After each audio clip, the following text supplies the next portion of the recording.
All right, habitation station for hopefully a better game, because I don't know. Game one was yeah, well, wasn't it? So a much more normal opening from Brad. Look, mining. It's it's very much the safer option to actually mine some minerals and build an army, rather than hope for the best. And march across the map with your workers. So last game, that's what you did. Went for the worker rush, and it didn't pan out. LJD did the right thing. Saw it coming and got his workers into position at the top of the ramp. So got good surface area. Also, if you're fighting near a building, that can help a lot, because if the other player isn't careful and sort of just clicks, their workers might pulling all the workers to chase this one probe. That's just awkward. Their workers might attack a building, which is just a waste of time. Why wouldn't you have at that? That's just so irritating when you're Terran and your SCV is building down on the low ground and your opponent's scout just attacks it.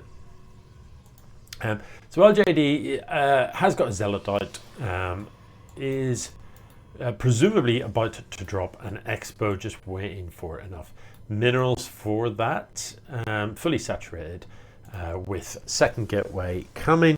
Brad with the second racks has got this base up, but isn't actually building workers from it at present. So only one of the command centers is actually building workers, not sure why that is. Third rack's on its way as well, and has a handful of Marines.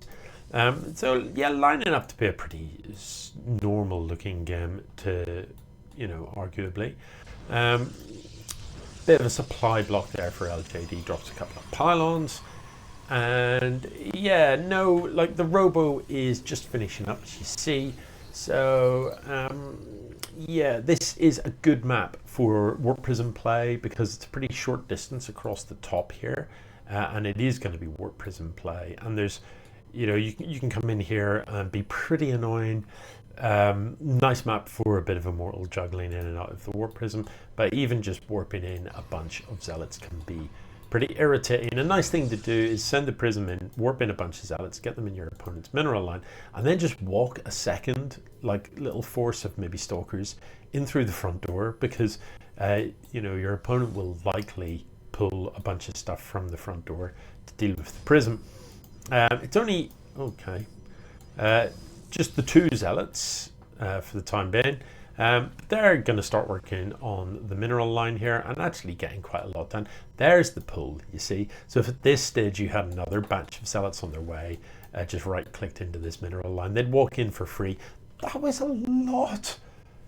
How did he let that... Guys, because this does seem to happen quite a bit.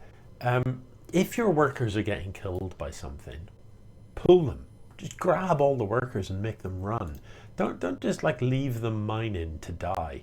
Yeah, you send your army to deal with it, but or some units to deal with it. But in the meantime, you can run. You don't have to just leave them mining.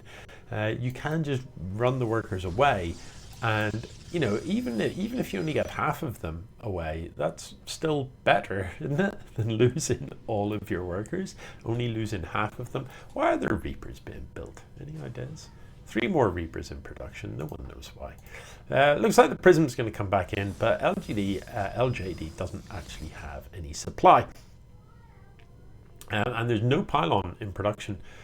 So finally the pylon comes down, but he needs to, you need to think of that as a general rule. If you're going to do a drop, it is easy to forget when you fire in the prism, but it is something you've got to think about. You've got to make sure you've actually got the supply. There's nothing more frustrating than sending in these with the Oracle as well. A lot of workers dying here. This is pretty painful. 26 workers.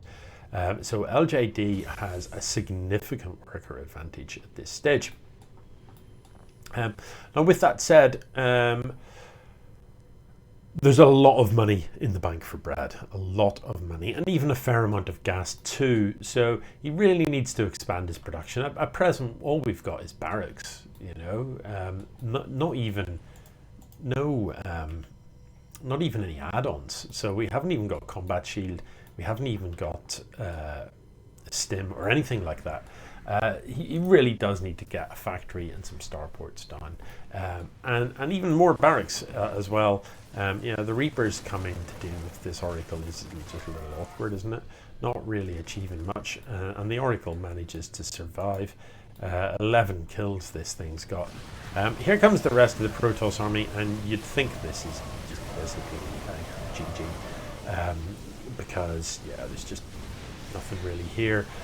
You know, once there's Colossus out and you've got unupgraded Marines that don't have combat shield, I mean, you don't often, I don't really know how quickly Colossus kill Marines with no combat shield, because you don't see that, because you shouldn't see that, because you know, by the time the Protoss have got Colossus out, you really should have combat shield, or no Marines. You know, you shouldn't be building Marines. Anyway, it is LJD that goes 2-0. GG.